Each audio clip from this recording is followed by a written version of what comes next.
Howdy mates, here we are.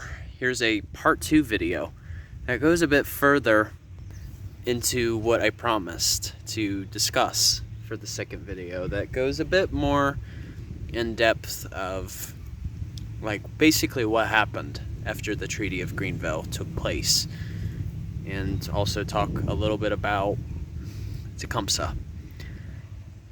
So for one thing, I figured it would be very relevant to talk about Tecumseh, especially for those of you who recently learned that the Shawnee Prairie Nature Preserve incorporated a statue of Tecumseh as a way to basically commemorate him, and even the Shawnee's heritage, as these were indeed their native lands.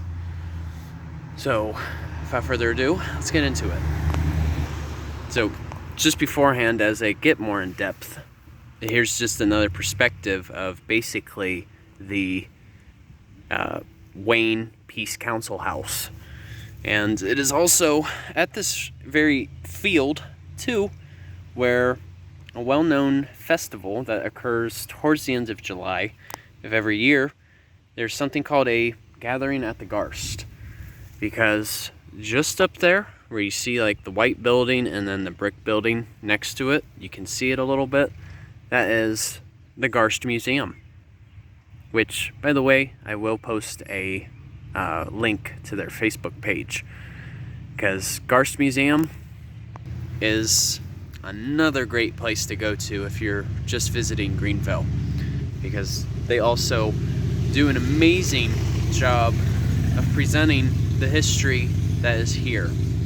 And it also commemorates towards Annie Oakley, also known as Little Miss Sure Shot, that appeared in many what you call sharpshooting shows. Alright, so give me just a second, you guys. I want to set up.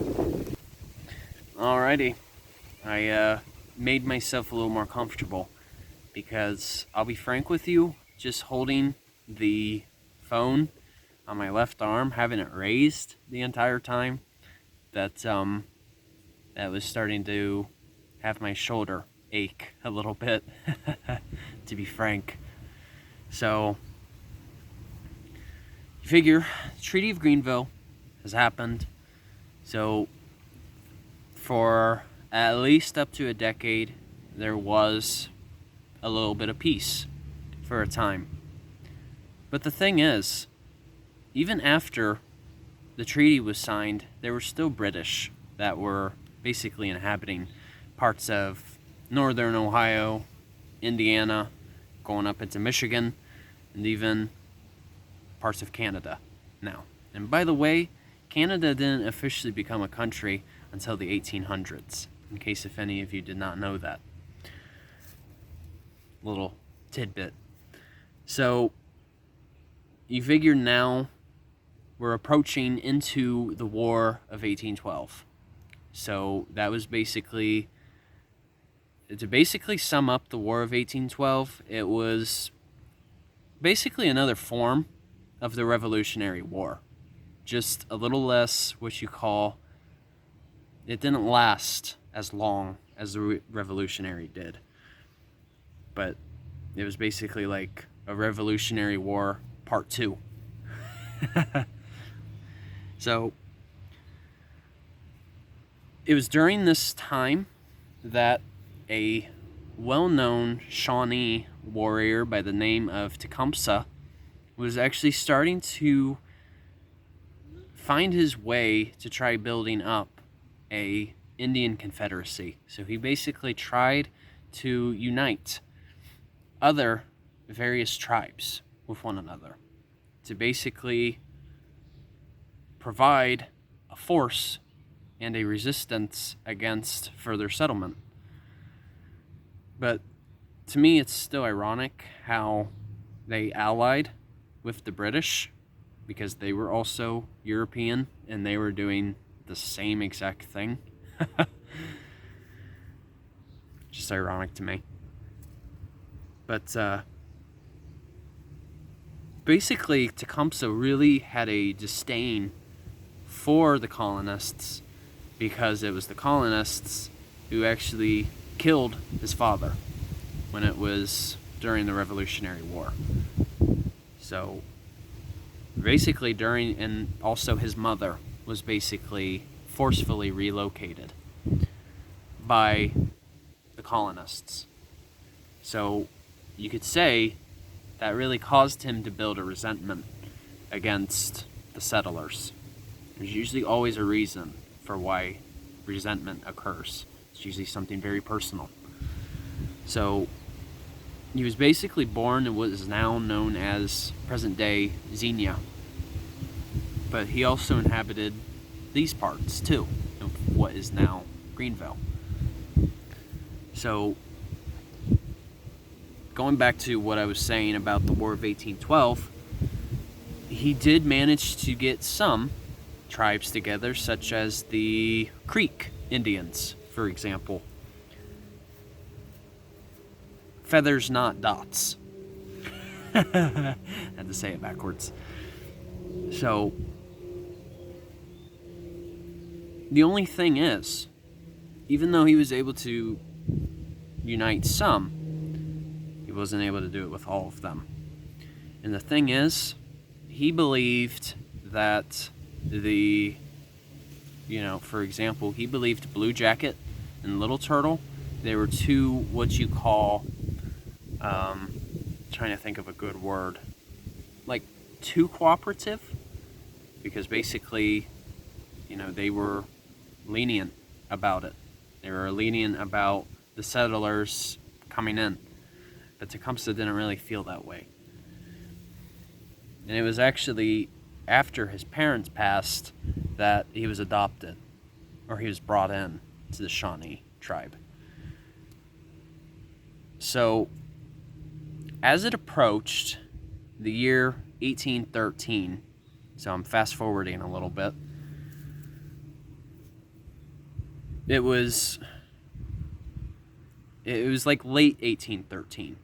It was shortly after Oliver Perry, I believe that's his first name, I'll just go by Perry. He basically was a naval commander during his time. He had a battle in what is now known as Lake Erie, and he was actually successful. And so it was during that same time that William Henry Harrison, who was basically one of the commanders for the Continental Army, they went further up north. And they basically met up in what is now known as Ontario, which is a province in Canada. So it was basically there when, of course, the settlers, or the Continental Army, they were successful. They did win that battle. But then it was also that same battle where Tecumseh met his fate. He died in battle.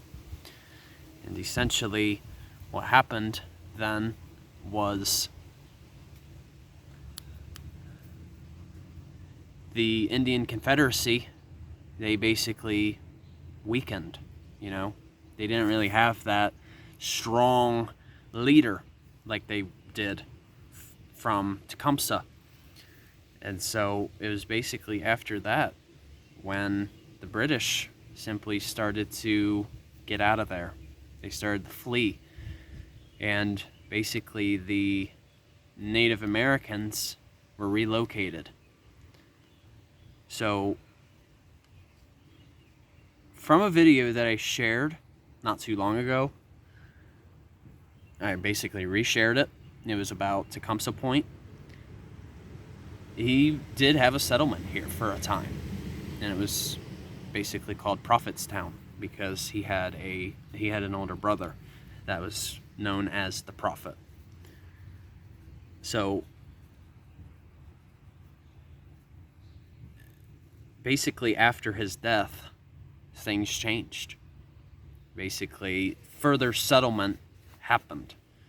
And really, it was the Greenville Treaty that really allowed it to happen.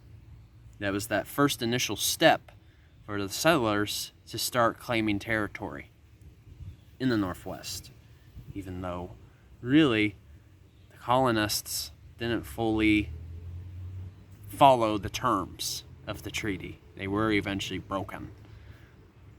Go figure. So basically after that, the Shawnee, they kind of had like their own Trail of Tears in a sense, though they weren't in the same Trail of Tears that's like associated with tribes such as the Cherokee, but they still had their own Trail of Tears in a sense, where they were basically being removed from these parts. And they basically were relocated to Oklahoma. And so this ties in to a post that I made a few days ago about, the Darke County Parks having a new Tecumseh statue, as well as Shawnee tribal members visiting. Since they were relocated, the later generations, they never been here before. So for them to witness that ceremony, it was a great way to basically recognize the heritage that once inhabited this area, because it wasn't always the Europeans who lived here. And so I just think, that was an amazing thing that the Darke County Parks did. Just interpreting their heritage and basically allowing them to get to know their original homeland. So I know I'm like 12 minutes into this video, so I think this is actually a pretty good wrap up. But I'm just saying though, I feel that much of the history that lies in this area is highly forgotten. And it's very significant. So the point of these two videos that I'm making is to basically educate, bring that back to life, more or less. To raise that awareness of, this town has a very rich history behind it. Not just for Ohio, but nationally. So that's why there are visitors from all over the country who come here. So, thank you guys for watching this video. Hope you enjoyed it. And please feel free to share it if you want. So, appreciate that very much. So, alright you guys, take care. Enjoy your Wednesday, and Journey on a Journey is once again outwards. Take care, folks. See ya.